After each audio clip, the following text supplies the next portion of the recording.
welcome to my YouTube channel.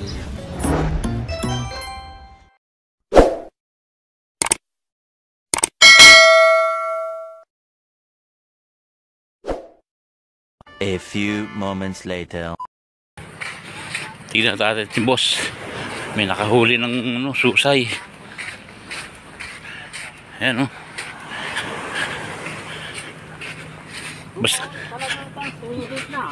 Basta lumalaot talaga, ah.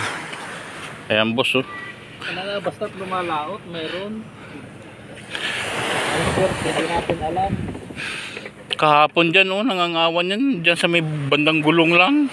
Yung susay. Oo, wala akong pain. Pain kasi talaga ito, kinano ko. Pwede naman ipain ito. Oo. Tansya mga ilang kilo to? Di ba babasag yung sipulis niya? Marami rin natimbugan. Kaya pala no, walang bigla yung... Lang ako ng pang-5 mo. Maaga kong nahuli yan. Last size nasa bangka na. Yan.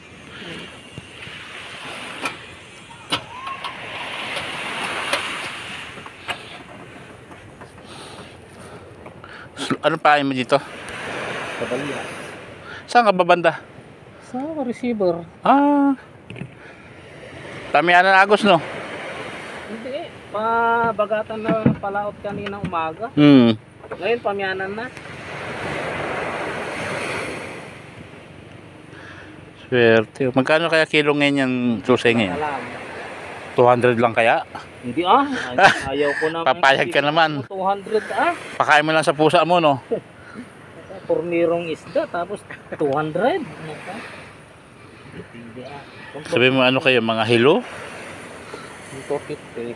Kaya po mga boss, oh, yung nakahuli, oh, si Lakay Bernardo Agasa.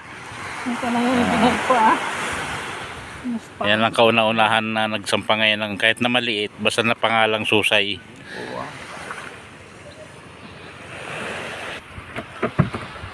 Ayan boss yung pinanguhuli dito sa Pundakit. Yan, mga patapaw kung tawagin.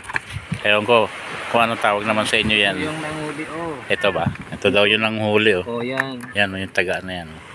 Panday. Panda.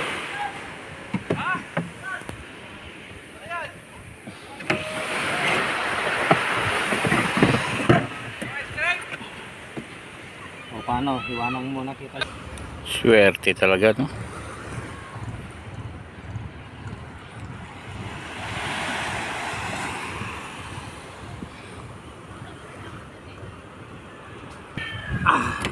Yan, oh. Susay mo talaga ito. Kwenso, ah. Diba? Ay, wasak. Ha? Wasak na wasak. Wasak pare koy.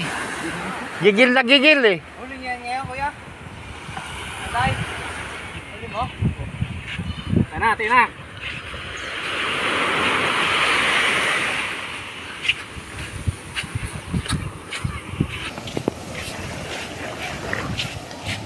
Susay kayo riyan. 180 lang ang kilo. Ayaw pumayag. Mga boss, ayaw pumayag na 180 lang daw ang kilo. Yun, oh. Boss, ayos yan, ah. Oh, puro mga ano, kalakitok din na huli nila.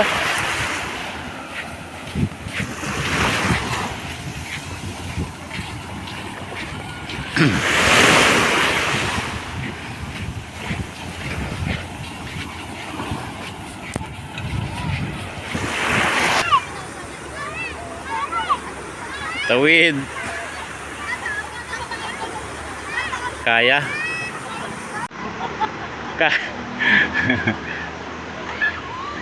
Ayun.